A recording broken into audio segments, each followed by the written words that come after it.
और उसको आप लोग बरेलवी बरेलवी जो कहते हो, बहराइची है, उसे बहराइची कहा कीजिए आप लोग। प्रायोजक हैं cancer healer centre, a new beginning. आप लोग बरेली को बदनाम करने का वो काम जितना कर रहा है उससे ज्यादा काम आप लोग कर रहे हैं। वो बहराइच का रहने वाला है, यहां आके रहने लगा है, ना मरकज से उसका कोई ताल्लुक है ना बरेली से कोई ताल्लुक है। बरेली से उतना ही ताल्लुक है जितना बरेलियत में यकीन रखने वालों का ताल्लुक होता है। तो वो तमाम मुसलमानों का बरेलियत में यकीन है, तो किसी को बरेलवी कहना इसका मतलब ये कि वो बरेली वाला हो गया।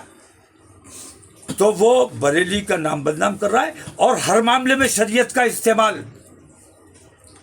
क्रिकेट कैसे खेला जाएगा, रोजा कैसे रखा जाएगा, ये बताने वाला तू कौन है? तुझे क्या इख्तियार है? ये तरीका फौरन बंद कर दो।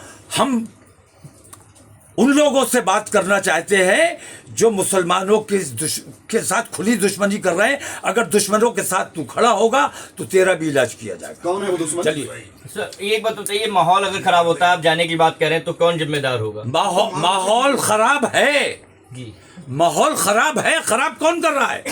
जो कब्र तोड़ने के लिए निकले थे, क्या वो माहौल बनाने के लिए निकले थे?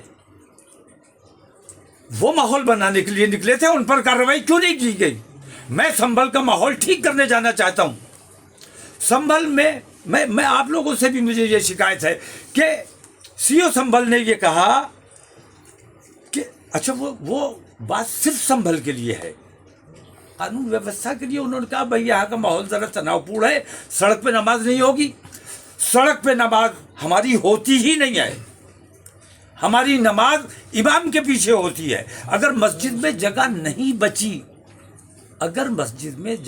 बची, हमें इमाम के पीछे नमाज पढ़नी है। अकेले नमाज नहीं पढ़ सकते, घर पे नमाज नहीं पढ़ सकते। ईद की और जुमे की नमाज मस्जिद में ही होगी और जमात के साथ ही होगी। अब मैं अपनी मस्जिद में गया नमाज पढ़ने बाजमात, और वहाँ मस्जिद फुल हो चुकी है, तो मुझे नमाज पढ़नी है। तो मैं अगर सड़क पे 2 मिनट के लिए 5 मिनट के लिए खड़ा हो गया, मेरा देश है यार, मैं कहीं पे भी खड़े होकर नमाज पढ़ूंगा और देखूंगा कि मुझे नमाज पढ़ने से कौन रोकेगा। जब हम तुम्हें पूजा करने से नहीं रोकते हैं, हम तुम्हारे रास्ते की रुकावट नहीं बनते हैं, तो हमारे मजहबी मामलात में मदाखलत अगर करोगे तो फिर अब इसका जवाब दिया जाएगा। हमें नमाज पढ़ने से नहीं रोक सकते, हमारी मस्जिदों पर अब तुम बुलडोजर नहीं चला सकते। जो कुछ भी हुआ है आज तक तुमने जो किया है वो सरासर बेईमानी थी। आत्ममंथन करो कि तुम जो कर रहे हो और मुगलों ने जो किया है उसमें कितना अंतर है। अगर मुगलों ने जो किया है वो गलत किया है, तो तुम ये साबित करो कि तुम जो कर रहे हो वो सही है। पूरी दुनिया के जो हालात हैं, बेचैनी का सा माहौल है, अफरा तफरी का माहौल है। गज़ा के जो हालात हैं,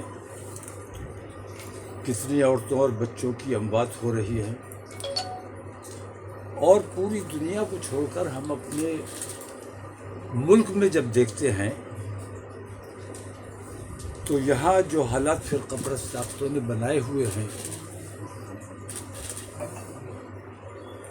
हुकूमत उन फ़िरक़ा परस्तों की हिमायत करती है।